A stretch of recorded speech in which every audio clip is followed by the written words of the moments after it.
It's just a skull. At first glance, ancient, weathered, unremarkable. But then you see it, a hole, perfectly round, no fractures, no splintering, a clean entry on one side, a devastating exit on the other.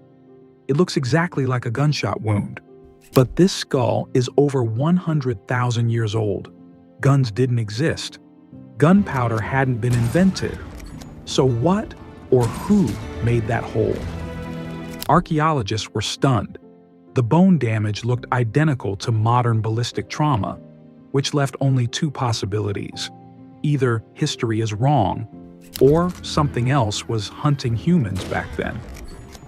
It was just another day in the mines of northern Rhodesia, now Zambia. The year was 1921. Dust clung to the sun-scorched earth, and the air hung thick with heat as miners worked a limestone quarry just outside the small railway town of Kabwe. They were digging for metal ore, but what they found would spark a mystery that still baffles scientists over a century later. Beneath layers of sediment and rock, a fossilized human skull emerged. It was remarkably preserved, the brow heavy and jutting, the jaw wide and robust, the cranial shape unmistakably primitive. Paleontologists would later name it Broken Hill One, more commonly known as the Kabwe Skull. At first, its significance seemed purely evolutionary. The skull belonged to an early human species, possibly Homo heidelbergensis, a hominin ancestor to both Neanderthals and modern Homo sapiens. This was a major find, the first early human fossil ever discovered in Africa. It could be as old as 300,000 years, placing it squarely in a time when ice sheets crept across continents and saber-toothed predators prowled the earth. But its true mystery wasn't about where it came from. It was about how it died. Not long after the skull was unearthed, someone noticed something strange. On the left side of the cranium, above the temporal bone, there was a small, perfectly round hole. No chipping, no splintering, a smooth, surgical puncture, cleaner than anything primitive tools could create. And on the right side of the skull, a massive fracture, splayed outward like an explosion had erupted from inside the head. To modern forensic eyes, the damage was chillingly familiar. It was almost identical to a gunshot wound. You see, when a bullet enters the skull at high velocity, it bores a clean hole at the point of entry. But the real damage happens inside. The kinetic energy creates a shock wave that forces the inner skull to expand rapidly, resulting in a blown-out exit wound on the other side. That's exactly what the Kabwe skull shows. But here's the problem. Guns didn't exist in the Pleistocene. Neither did bullets, or gunpowder, or even basic metallurgy. The implications were disturbing.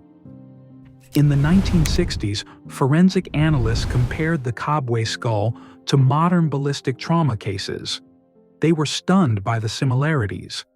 The lack of radial fracture lines meant the force was delivered with incredible precision. Not a club, not a spear. Something faster, more violent.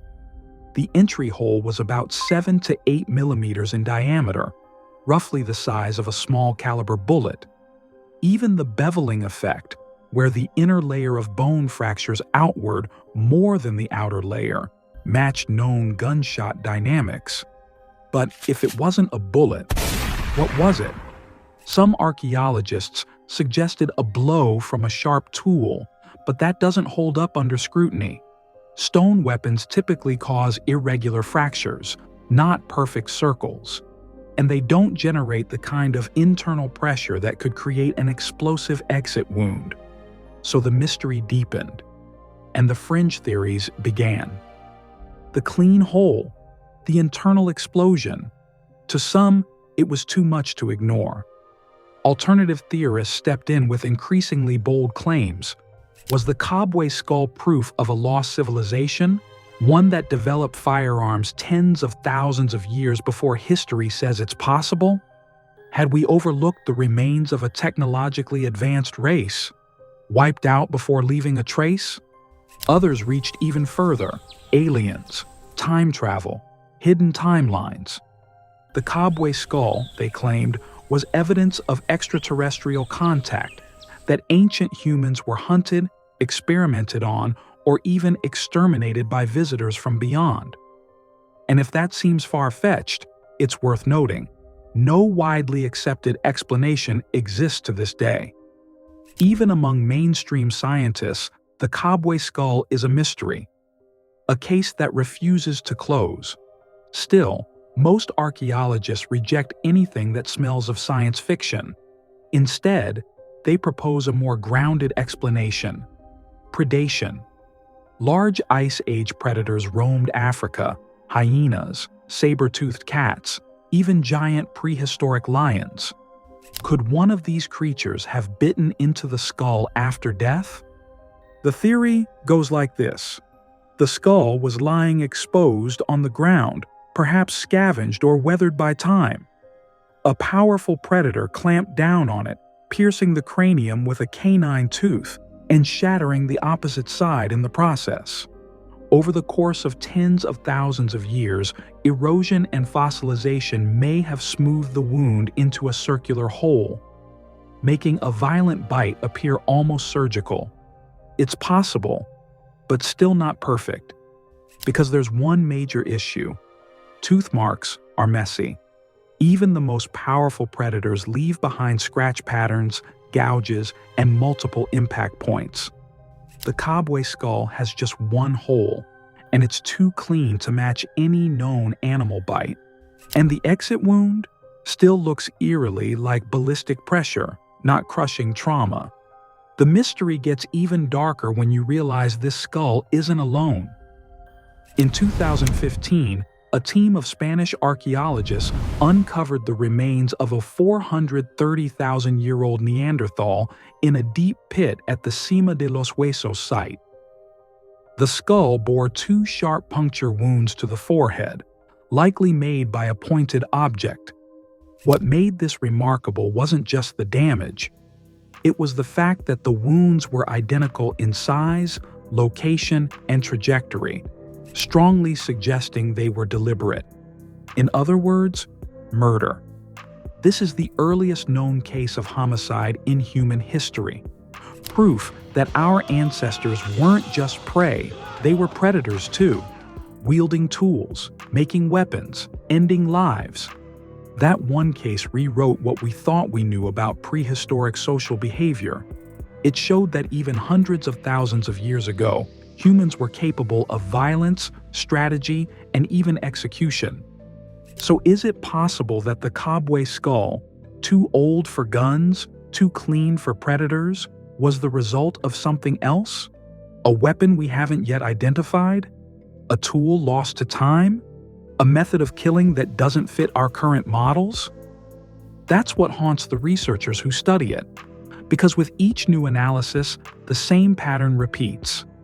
The evidence doesn't fit.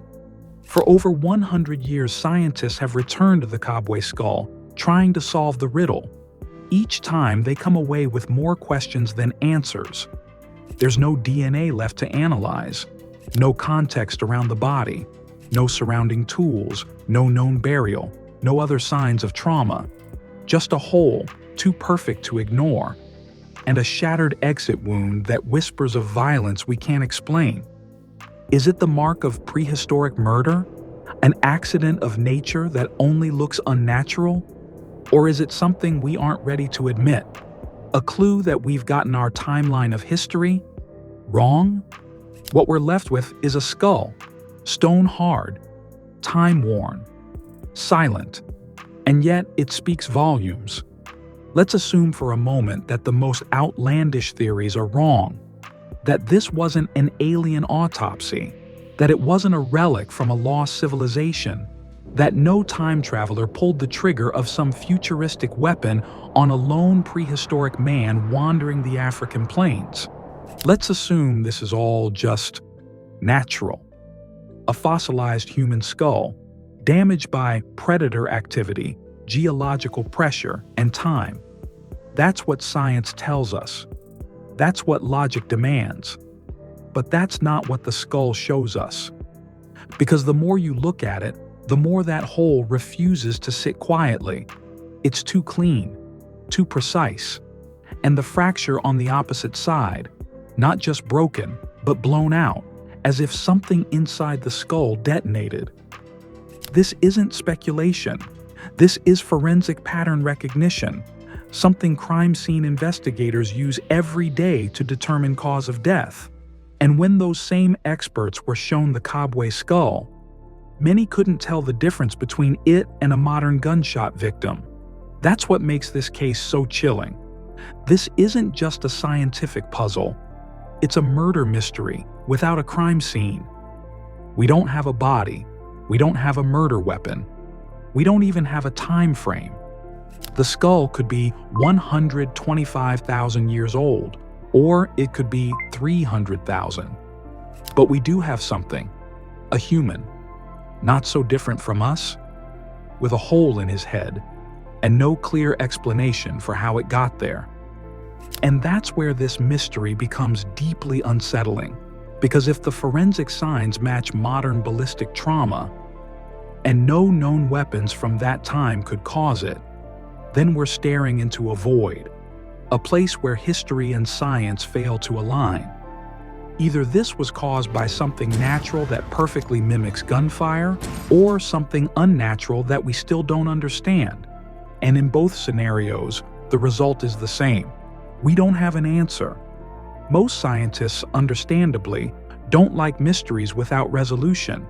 So the prevailing theory is grounded in what we can observe, nature. They propose the damage was inflicted post-mortem, long after the individual died. A large predator, possibly a hyena or saber-toothed cat, bit down on the skull, puncturing one side. Over tens of thousands of years, the jagged hole was weathered and eroded, slowly smoothed out by wind, water, and pressure. Eventually, it fossilized into the clean, circular wound we see today. And that exploded exit on the opposite side? According to the theory, it may have been the result of internal pressure changes during mineralization, not an actual violent trauma. In short, no gun, no murder, just tooth, bone, and time. But even this explanation has its flaws, because there are no tooth marks, no additional punctures, and no definitive sign of carnivore activity. Just one perfect hole, and a burst of bone from within. A wound that seems to say, "You weren't supposed to find me." The Kabwe skull is silent, but in its silence, it challenges us. It challenges our understanding of history. It challenges our trust in science. It challenges our assumptions about what is and isn't possible. And most disturbingly, it challenges the belief that the past is fixed, that it can't reach out and punch a hole through our modern certainty. This fossil should be a footnote in paleoanthropology. Instead, it's a ghost, a whisper, a prehistoric riddle that refuses to be solved. So what did kill this early human? A predator?